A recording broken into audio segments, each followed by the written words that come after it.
नमस्कार दोस्तों। मैं हूं परमार और आप देख रहे हैं एक हिंदू चैनल। यूनिफॉर्म सिविल कोड यानी कि समान नागरिक संहिता।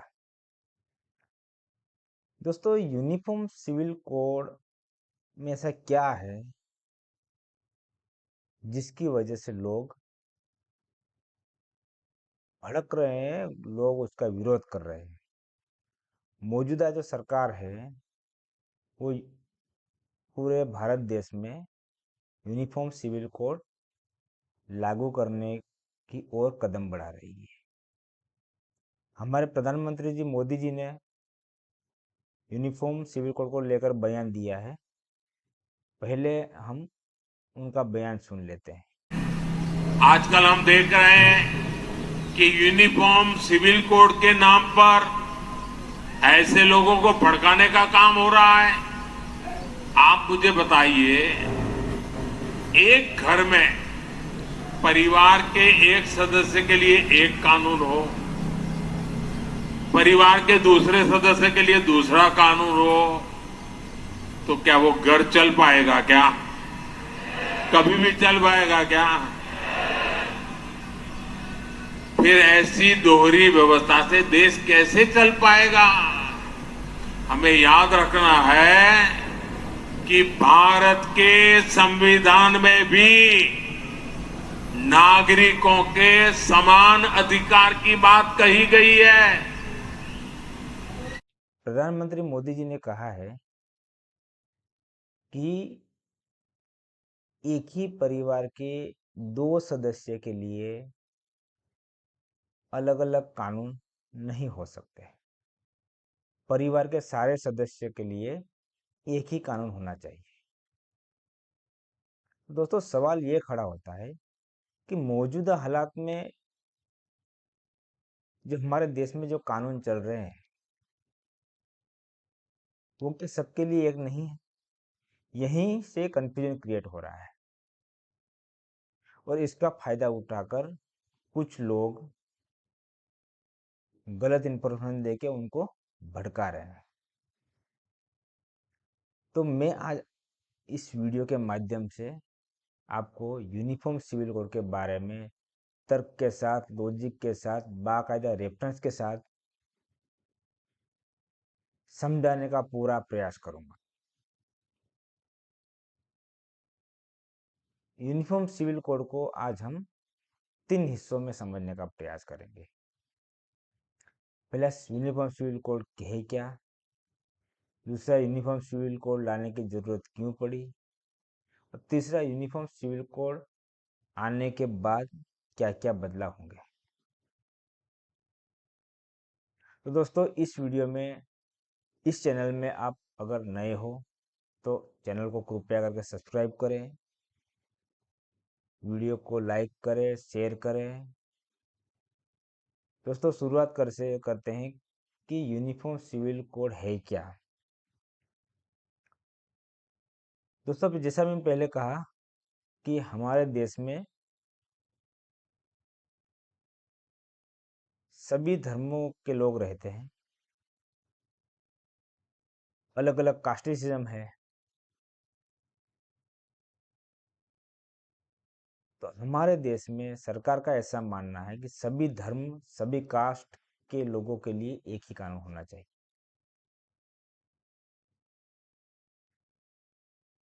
Uniform civil code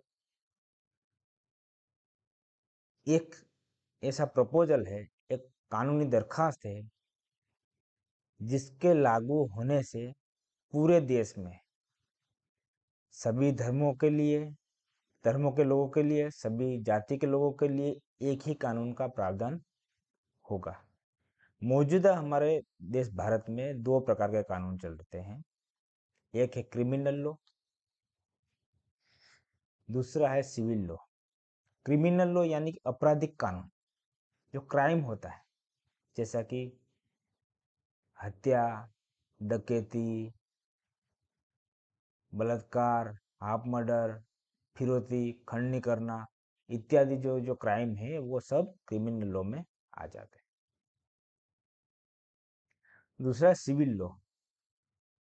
civil law में शादी ब्याह का मामला, जमीन जायदाद का मामला, प्रॉपर्टी का मामला, गोद देने का मामला और कई सारे छोटे मोटे मुद्दे उसमें आते हैं।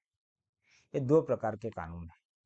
इसमें जो पहला कानून है, जो क्रिमिनल लॉ है, क्रिमिनल है, आपराधिक कानून है, वो सभी के लिए एक है। मतलब कि किसी भी धर्म के लोगों के लिए, किसी भी जाति के लोगों के लिए, यानी सभी जाति सभी धर्म के लोगों के लिए क्रिमिनल लॉ जो है, आपराधिक कानून सबके लिए एक है। यानी कि अगर कोई हिंदू कोई एक अपराध करता है, मान लेते हैं कि किसी हिंदू ने जो एक मर्डर किया है, जो हिंदू को जो सजा मिलेगी वही सजा मुसलमान को मिलेगी, उतनी सजा ईसाई को मिलेगी, उतनी सजा ख्रिस्ती को, अलग अलग, मतलब सभी के लिए एक ही सजा का प्रावधान है। लेकिन जो हमारा जो सिविल लॉ है, सिविल लॉ में धर्म के अनुसार अलग अलग प्रावधान, कानूनी प्रावधान किए गए। हिंदुओं के लिए हिंदू पर्सनल लॉ है, उसमें अलग अलग कानून बनाए गए हिंदुओं के लिए। मुसलमानों के मुस्लिम पर्सनल लॉ है, उसके लिए अलग अलग कानून बनाए, मतलब धर्म के आधार पर कानून सिविल लॉ जो बनाए गए हैं अलग अलग, ख्रिस्ती के लिए अलग, सिख के लिए अलग अलग। यानी कि जो क्रिमिनल लॉ है वो सबके लिए एक है, सिविल लॉ सबके लिए एक नहीं है, वो सबके लिए अलग अलग, धर्म के हिसाब से अलग अलग है। हाँ, ये जो हमारा यूनिफॉर्म सिविल कोड जो लाने की जो बात है, यूनिफॉर्म सिविल कोड लागू करने की बात है, उसमें ये है कि भाई जो सिविल लॉ है, सिविल लॉ जो है सभी धर्म के लिए अलग अलग है, उसको एक सा करने का प्रावधान किया जाएगा।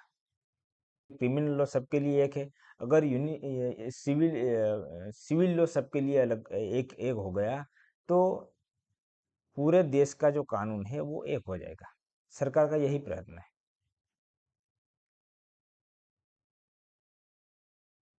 इसलिए जो ये यूनिफॉर्म सिविल कोड एक दरखास्त है, जिसके तहत पूरे भारत में सभी धर्म के लोगों के लिए, सभी जातीय लोगों के लिए एक ही कानून किया जाएगा। अब आ जाते हैं हमारे दूसरे सवाल पर कि यूनिफॉर्म सिविल कोड लाने की जरूरत क्यों पड़ रही है। जैसा भी मैंने पहले कहा कि जो सिविल लॉ जो है सभी धर्म के लिए अलग अलग है, हिंदुओं के लिए अलग है, मुसलमान के लिए अलग है, ईसाई के लिए अलग है, सिख के लिए अलग है, और उसमें बहुत सारे डिस्क्रिमिनेशन भी है। Hindu, according to Hindu personal law, Hindu एक ही शादी कर सकता है, मुसलमान के लिए 4 शादियों का प्रावधान है। ये सब डिस्क्रिमिनेशन अलग अलग धर्म के लिए है।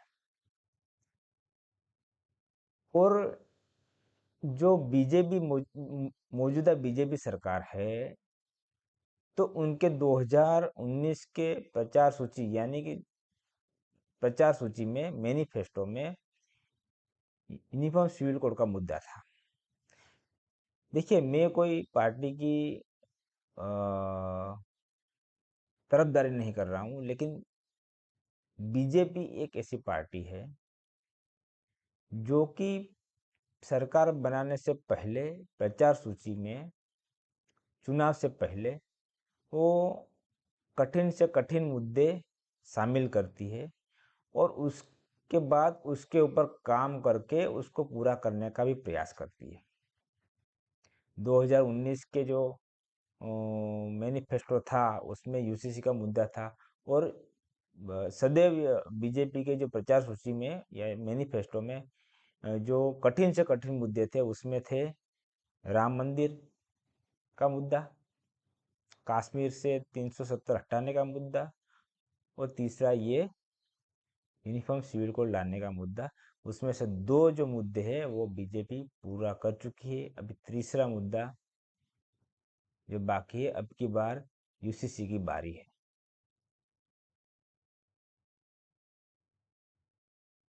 तो संविधान की नज़रिए से अगर देखा जाए तो संविधान में आर्टिकल नंबर 25 में धार्मिक स्वतंत्रता का अधिकार दिया गया है। यानी कि भारत के हर नागरिक को अपने हिसाब से किसी भी धर्म को मानने का, उसको लालन पालन करने का, उसके अकॉर्डिंग जीने का, उसका प्रचार प्रसार करने का अधिकार है। स्पष्ट लिखा हुआ है संविधान के आर्टिकल नंबर 25 में, आप पढ़ सकते हैं। और दूसरी ओर आर्टिकल नंबर 44 में लिखा हुआ है कि देश में, पूरे भारतवर्ष में यूनिफॉर्म सिविल कोड लाने की जिम्मेदारी सरकार की है। सरकार चाहे तो यूनिफॉर्म सिविल कोड पूरे देश में लागू कर सकती है। अब यूनिफॉर्म सिविल कोड जो है, जो अलग अलग धर्म के लोगों के लिए अलग अलग धर्म के आधार पर बने हुए हैं।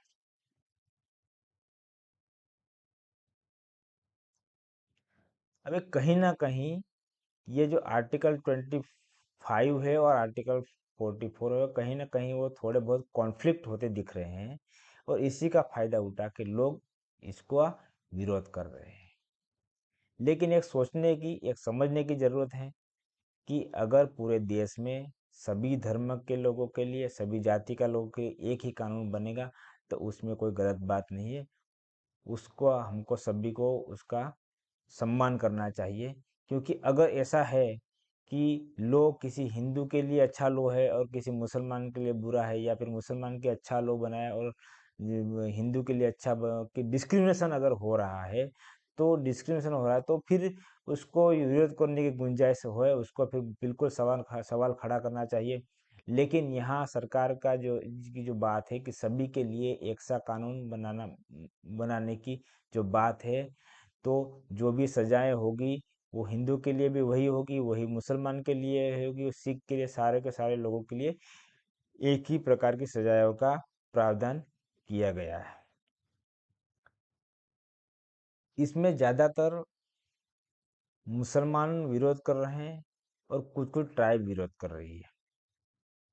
अब मुसलमान का विरोध करने का मसला कुछ अलग है, क्योंकि उनका जो मुस्लिम पर्सनल लॉ है, उसके अकॉर्डिंग जो उनके रीति रिवाज या फिर उनके सिविल लॉ बने हैं, उसमें कई मसले आ जाते हैं। उसमें है ये शादी का मामला है, बहुविवाह का मामला है। वो according to personal Muslim personal वो 4 शादियां भी कर सकते हैं। हलाला का मामला है, हिजाब का मामला है, ट्रिपल तलाक का मामला है। ये जो मसले हैं, उसमें उनको लगता है कि कहीं ना कहीं कंट्राडिक्शन, कि मतलब कि उनका कहीं ना कहीं इफेक्ट इसके ऊपर आने की संभावना, ऐसा सोच के वो विरोध जता रहे हैं, यूनिफॉर्म सिविल कोड का विरोध कर रहे हैं। लेकिन जो हमारे हिंदू भाई विरोध कर रहे हैं, उनका विरोध करने का लॉजिक कुछ समझ में नहीं आ रहा है कि हिंदू भाई क्यों विरोध कर रहे हैं, कि उनको यूनिफॉर्म सिविल कोड आने से क्या तकलीफ हो रही है या क्या तकलीफ हो जाएगी भाई, वो समझ में नहीं आ रहा। पहली बात तो ये कि according to Hindu personal law आप एक ही शादी कर सकते हो, एक से ज़्यादा शादी नहीं कर सकते। आप तो 4 शादियों का ख्याल भी मन में नहीं ला सकते, 4 शादियाँ करने की बात तो दूर है। हाँ, तो फिर यूनिफॉर्म सिविल कोड का विरोध करने की, यार उसको उसको विरोध जताने की क्या रीजन है?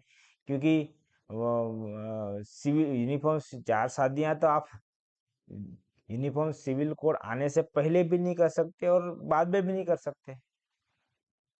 और अगर अगर अगर आपका कहीं बीवी से मसला भी हो गया, ठीक है, तो अगर मसला होने होने के बाद आप उसको तुरंत तलाक भी नहीं दे सकते।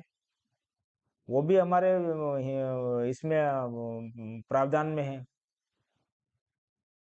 तो तलाक देने के लिए तो आपको कोर्ट का चक्कर काटना पड़ेगा। तो फिर यूनिफॉर्म सिविल कोड आने से क्या बदलाव हो जाएगा भाई? तो हिंदुओं का तो कोई नुकसान नहीं है, कोई फायदा भी नहीं है। तो फिर उसका विरोध करने का क्या मतलब है? मुझे लगता है कि यूनिफॉर्म सिविल कोड जो पूरे भारतवर्ष में एक ही कानून लाने की जो बात है,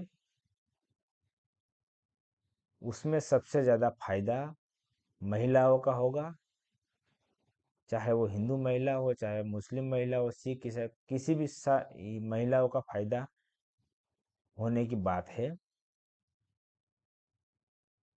और इस कानून से महिलाओं को और ताकत प्रदान की जाएगी। कहीं ना कहीं जो महिलाएं धार्मिक जो कानून जो पुरुष की पुरुष को ऊपर रखते हुए जो बनाए गए थे धर्म के आधार पर जो कानून, उसमें कई महिलाओं को प्रताड़ित किया जाता था, वो सब अब यूनिफॉर्म सिविल कोड आने से बदल जाएगा, बदल सकता है। और यूनिफॉर्म सिविल कोड का एक दूसरा भी मैं आपको बता दूं कि भाई यूनिफॉर्म सिविल कोड आने से कोई धर्म पे पाबंदियां लगने वाली नहीं है, कोई धर्म पे प्रतिबंध लगने वाला नहीं है। यूनिफॉर्म सिविल एक कानून जो कानून बनने वाला है, उससे किसी भी धर्म पर कोई प्रतिबंध लगने वाला नहीं है। हिंदू मंदिर जा सकेगा, हिंदू पूजा कर सकेगा, मुसलमान मस्जिद जा सकेगा, मुसलमान इबादत कर सकेगा, मुसलमान नमाज भी पढ़ सकता है, सिख गुरुद्वारे जा सकता है। सब ये धर्म के लोग अपने अपने धर्म को अपने हिसाब से मान सकते हैं। दोस्तों, यूनिफॉर्म सिविल कोड का समर्थन करें। वो हमारे देश के लिए, हमारे देश के लोगों के लिए, हमारे देश की महिलाओं के लिए, सबके लिए सही है। वीडियो अच्छा लगा हो, इन्फॉर्मेटिव लगा हो तो लाइक ज़रूर करें और चैनल को ज़रूर सब्सक्राइब करें। तो दोस्तों, मिलते हैं नेक्स्ट वीडियो में, तब तक के लिए जय भारत, वंदे मातरम, हर हर महादेव, जय श्री राम।